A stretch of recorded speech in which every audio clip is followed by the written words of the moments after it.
जय श्री कृष्णा। आप सभी को वैशाख पूर्णिमा की हार्दिक शुभकामनाएं। पूर्णिमा के दिन श्री सत्यनारायण भगवान की कथा कहने और सुनने का विशेष महत्व होता है। इससे श्री लक्ष्मी नारायण जी की कृपा प्राप्त होती है, सभी प्रकार के कष्ट दूर होते हैं। तो आप सुन रहे हैं सत्यनारायण भगवान की कथा। श्री गणपति महाराज का ध्यान करते हुए और सभी देवी देवताओं का ध्यान करते हुए उन्हें प्रणाम करके आइए कथा आरंभ करते हैं। एक समय की बात है, नैमिषारण्य तीर्थ में शौनकादिक 88,000 ऋषियों ने श्री सूत जी से पूछा कि हे प्रभु, इस कलयुग में वेद विद्या रहित मनुष्यों को प्रभु की भक्ति किस प्रकार से मिल सकती है तथा उनका उद्धार किस प्रकार हो सकता है। हे मुनि श्रेष्ठ, कोई ऐसा उपाय बताइए जिससे थोड़े समय में ही पुण्य मिल जाए। इस प्रकार की कथा सुनने की हमारी इच्छा रखते हैं हम। और सभी शास्त्रों के ज्ञाता सूत जी बोले, हे वैष्णव में पूज्य, आप सभी ने प्राणियों के हित की बात पूछी है, इसलिए मैं एक ऐसे श्रेष्ठ व्रत को आप लोगों से कहूँगा जो श्री नारद जी ने लक्ष्मी नारायण जी से पूछा था और लक्ष्मीपति ने मुनि श्रेष्ठ नारद जी से कहा था। तो अब आप इसे ध्यान पूर्वक सुनिए।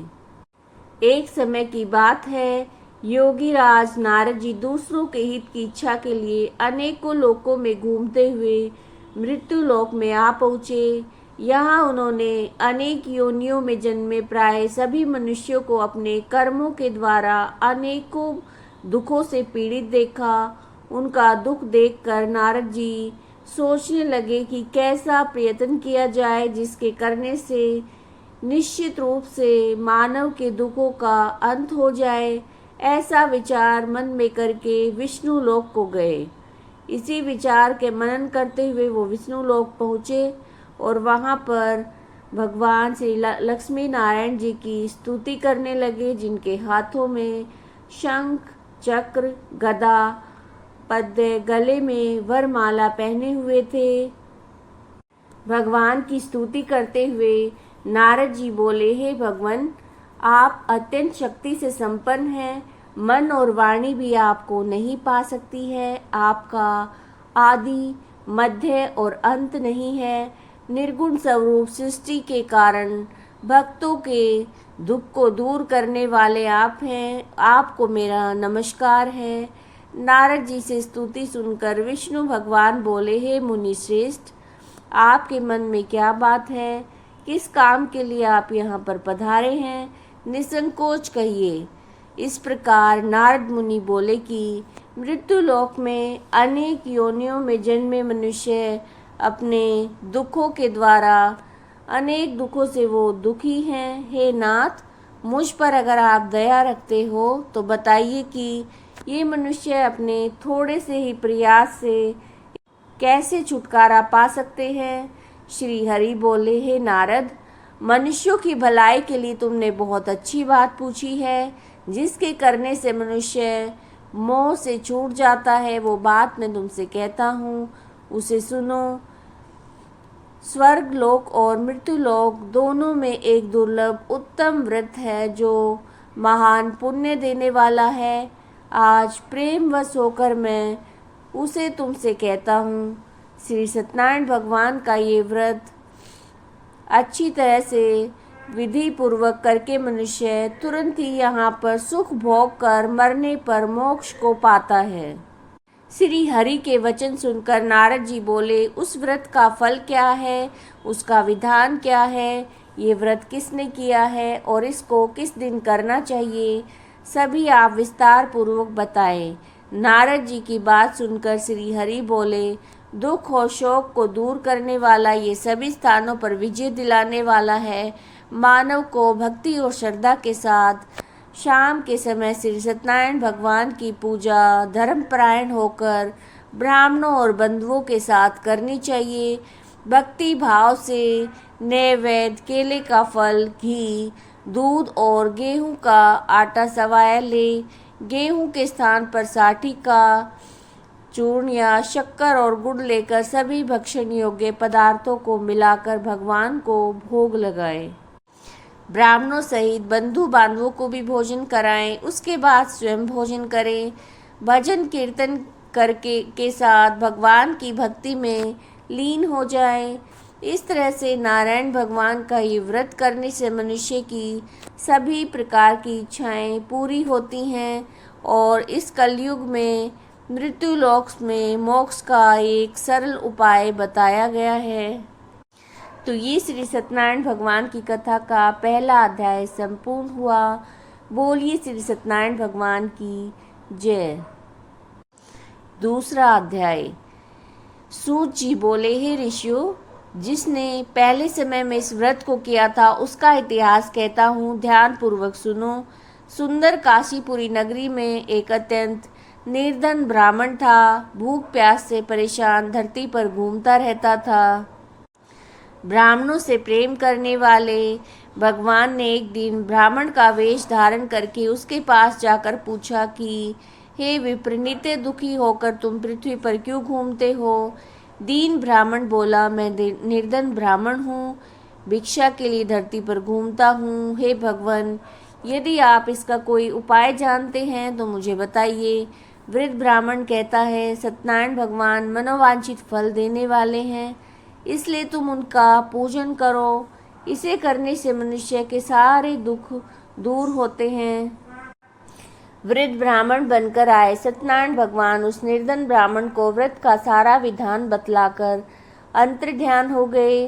ब्राह्मण मन ही मन सोचने लगा कि जिस व्रत को वृद्ध ब्राह्मण ने मुझे बताया है उसे मैं जरूर करूँगा। ऐसा निश्चय करने के बाद उसे रात्रि में नींद भी नहीं आ पाई और सवेरे उठकर सत्यनारायण भगवान के व्रत का निश्चय करके भिक्षा के लिए चल दिया। उस दिन निर्धन ब्राह्मण को भिक्षा में बहुत सा धन मिला, जिससे उसने बंधु बांधवों के साथ मिलकर सत्यनारायण भगवान का पूजन किया। सत्यनारायण भगवान का व्रत और पूजन करने के बाद वो निर्धन ब्राह्मण सभी दुखों से छूट गया और अनेक प्रकार की संपत्तियों से युक्त हो गया। और तभी से वो ब्राह्मण हर माह इस व्रत को करने लगा। इस तरह से सत्यनारायण भगवान के व्रत को जो मनुष्य करेगा वो सभी प्रकार के पापों से छूटकर मोक्ष को प्राप्त होगा। जो मनुष्य इस व्रत को करेगा वो सभी दुखों से मुक्त हो जाएगा। सूत जी बोले, इस तरह से नारद जी से नारायण जी का कहा हुआ श्री सत्यनारायण व्रत मैंने तुमसे कहा। हे विप्रो, अब मैं और क्या कहूँ? ऋषि बोले, मुनिवर, संसार में उस विप्र से सुनकर किस किस ने इस व्रत को किया है हम सब आपसे सुनना चाहते हैं। इसके लिए हमारे मन में बड़ा श्रद्धा भाव है। सूत जी बोले, हे मुनियों, जिसने इस व्रत को किया है वो सब सुनो। एक समय वही विप्र धन और ऐश्वर्य के अनुसार अपने बंधु बांधवों के साथ इस व्रत को करने को तैयार हुआ। उसी समय एक लकड़ी बेचने वाला बूढ़ा आदमी आया।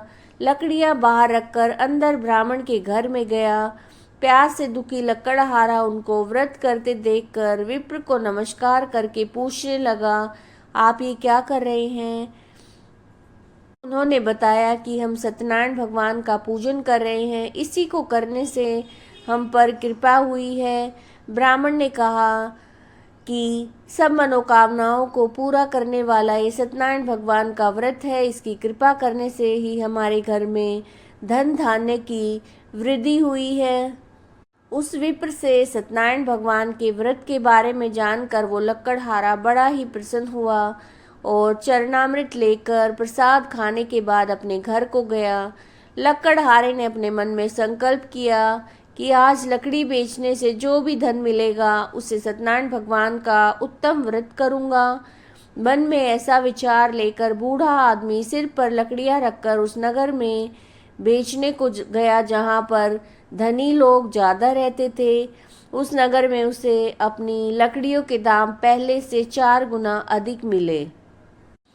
बूढ़ा लकड़हारा प्रसन्नता के साथ दाम लेकर केले, शक्कर, घी, दूध, दही और गेहूं का आटा लेकर सत्यनारायण भगवान के व्रत की सारी सामग्री लेकर अपने घर को गया। वहाँ उसने अपने बंधु बांधवों को बुलाया और विधि विधान से भगवान सत्यनारायण का पूजन और व्रत किया। इस व्रत के प्रभाव से बूढ़ा लक्कड़हारा धन पुत्र आदि से युक्त होकर संसार के सभी सुख भोग कर अंत में बैकुंठ धाम को चला गया। ये श्री सत्यनारायण भगवान की व्रत कथा का दूसरा अध्याय संपूर्ण हुआ। बोलिए श्री सत्यनारायण भगवान की जय। तीसरा अध्याय। सूत जी बोले, हे श्रेष्ठ मुनियों, अब आगे की कथा कहता हूँ। पहले समय में उल्कामुख नाम का एक बुद्धिमान राजा था।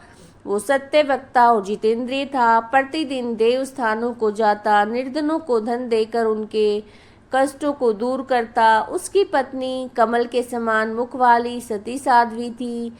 भद्रशिला नदी के तट पर दोनों ने सत्यनारायण भगवान का व्रत किया। उसी समय साधु नाम का एक वैश्य उनके पास व्यापार करने के लिए बहुत सा, जिसके पास धन भी था। राजा को व्रत करते देखकर वो बड़े विनय के साथ पूछने लगा, राजन, भक्ति भाव से पूर्ण होकर आप ये क्या कर रहे हैं? मैं भी ये जानना चाहता हूँ, आप मुझे बताएं। राजा बोला, है साधु, अपने बंधु बांधवों के साथ पुत्र आदि की प्राप्ति के लिए महाशक्तिमान श्री सत्यनारायण भगवान का व्रत और पूजन कर रहा हूँ। राजा के वचन सुनकर साधु आदर से बोला, हे राजन, मुझे इस व्रत का सारा विधान कहिए। आपके कहे अनुसार मैं भी इस व्रत को करूँगा।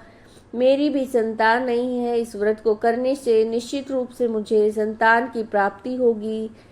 राजा से व्रत का सारा विधान सुनकर व्यापार से निवृत्त होकर वो अपने घर को गया और साधु वैश्य ने अपनी पत्नी को संतान देने वाले इस व्रत का सारा वर्णन कह सुनाया और कहा कि जब मेरी संतान होगी तो मैं इस व्रत को करूँगा। साधु ने इस तरह से वचन करके अपनी पत्नी लीलावती से कहे। एक दिन लीलावती पति के साथ आनंदित होकर सांसारिक धर्म में प्रवृत्त होकर सत्यनारायण भगवान की कृपा से गर्भवती हुई। 10वें महीने उसके गर्भ से एक सुंदर कन्या ने जन्म लिया। दिनों दिन वो इस प्रकार बढ़ने लगी जैसे शुक्ल पक्ष का चंद्रमा बढ़ता है। माता पिता ने अपनी कन्या का नाम कलावती रखा। एक दिन लीलावती ने मीठे शब्दों में अपने पति को याद दिलाया कि सत्यनारायण भगवान के जिस व्रत को करने का आपने संकल्प किया था उसे करने का समय आ गया है। आप इस व्रत को करिए। साधु बोला, हे प्रिय, इस व्रत को मैं इसके विवाह पर करूँगा। इस प्रकार पत्नी को आश्वासन देकर नगर को चला गया। कलावती पितृ घर में रहकर वृद्धि को प्राप्त हो गई। साधु ने एक बार नगर में अपनी कन्या को सखियों के साथ देखा तो तुरंत ही दूत बुलाया और कहा कि मेरी कन्या के योग्य वर देख कर लाओ। साधु की बात सुनकर दूत कंचन नगर में गया और वहाँ देखभाल करके लड़की के लिए सुयोग्य वणिक पुत्र को ले आया। सुयोग्य लड़की को देखकर साधु ने बंधु बांधवों को बुलाकर अपनी पुत्री का विवाह उसके साथ कर दिया। लेकिन दुर्भाग्य से साधु सत्यनारायण भगवान का व्रत करना भूल गया। इस पर सत्यनारायण भगवान क्रोधित हो गए और श्राप दिया कि साधु को अत्यधिक दुख मिले। अपने कार्य में कुशल साधु बनिया जमाई को लेकर समुद्र के पास स्थित होकर रतनसारपुर नगर को गया। वहां जाकर दामाद ससुर दोनों मिलकर चंद्रकेतु राजा के नगर में व्यापार करने लगे। एक दिन भगवान सत्यनारायण की माया से एक चोर राजा का धन चुराकर भाग रहा था। राजा के सिपाहियों को अपना पीछा करते देखकर चुराया हुआ सारा धन वहीं रख दिया जहां पर वो साधु अपने जमाई के साथ ठहरा हुआ था। राजा के सिपाहियों ने साधु वैसे के पास राजा का धन पड़ा देखा तो वो ससुर जमाई दोनों को बांधकर प्रसन्नता से राजा के पास ले गए और कहा कि उन दोनों चोरों को हम पकड़ कर लाए हैं, आप आगे की कार्रवाई की आज्ञा दें। राजा की आज्ञा से दोनों को कठिन कारावास में डाल दिया गया और सारा धन उनसे छीन लिया गया। श्री सत्यनारायण भगवान से के श्राप से साधु की पत्नी भी बहुत दुखी हुई। घर में जो धन रखा था उसे चोर चुरा कर ले गए। शारीरिक और मानसिक पीड़ा और भूख प्यास से दुखी होकर अन्न की चिंता में कलावती एक ब्राह्मण के घर गई और वहां उसने सत्यनारायण भगवान का व्रत होते देखा और कथा सुनी। प्रसाद ग्रहण करके रात को घर आई। माँ ने कलावती से पूछा, पुत्री तुम कहाँ थी और तुम्हारे मन में क्या चल रहा है? कलावती ने माता से कहा, माता मैंने एक ब्राह्मण के घर में सत्यनारायण भगवान का व्रत होते देखा है। कन्या के वचन लीलावती ने जब सुने तो उसे भगवान के पूजन की तैयारी करना उसने शुरू किया। लीलावती ने परिवार और बंधुओं सहित भगवान का पूजन किया और उनसे वर मांगा कि मेरे पति और जमाई शीघ्र ही आ जाएं और साथ ही प्रार्थना की कि हम सबके अपराध को क्षमा करें। श्री सत्यनारायण भगवान इस व्रत से संतुष्ट हो गए और राजा चंद्रकेतु को स्वप्न में दर्शन देकर उन्होंने कहा, हे राजन, तुम दोनों जो वैश्य को तुमने पकड़ा है तुमने उनका जो धन लिया है उसे वापस कर दो और उन्हें छोड़ दो, नहीं तो मैं तुम्हारा धन और राज्य संतान सभी नष्ट कर दूंगा। राजा को ये सब कहकर वह अंतर्ध्यान हो गए। प्रातःकाल सभा में राजा ने अपना सपना सुनाया और बोले कि वाणिक पुत्रों को कैद से मुक्त करके सभा में लेकर आओ। दोनों ने आते ही राजा को प्रणाम किया।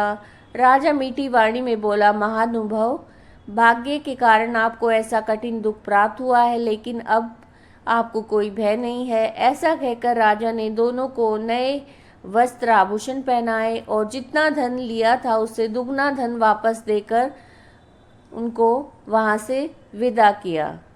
श्री सत्यनारायण भगवान की व्रत कथा का तीसरा अध्याय संपूर्ण हुआ। बोलिए श्री सत्यनारायण भगवान की जय। चौथा अध्याय। सूत जी बोले, वैश्य ने मंगलाचार करके अपनी यात्रा आरंभ की और अपने नगर की ओर चल दिए। थोड़ी दूरी जाने पर दंडी वेशधारी श्री सत्यनारायण भगवान ने उनसे पूछा कि साधु तेरी नाव में क्या है? अभिमानी वणिक हंसता हुआ बोला, हे दंडी, आप क्यों पूछते हो? क्या धन लेने की इच्छा है? मेरी नाव में तो बेल और पत्ते भरे हैं। वैश्य के ऐसे कठोर वचन सुनकर भगवान बोले, तुम्हारा वचन सत्य हो।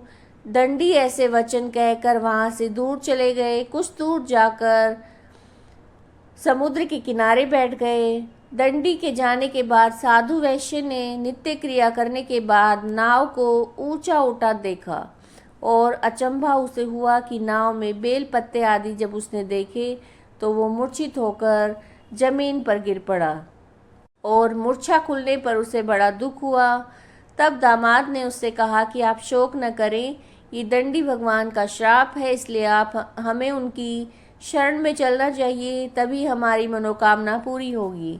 दामाद की बात सुनकर दंडी के पास पहुंचा और अत्यंत भक्ति भाव से नमस्कार करके बोला, मैंने आपसे जो असत्य वचन कहे उसके लिए हमें क्षमा करें। ऐसा कहकर महान शोकातुर होकर रोने लगा।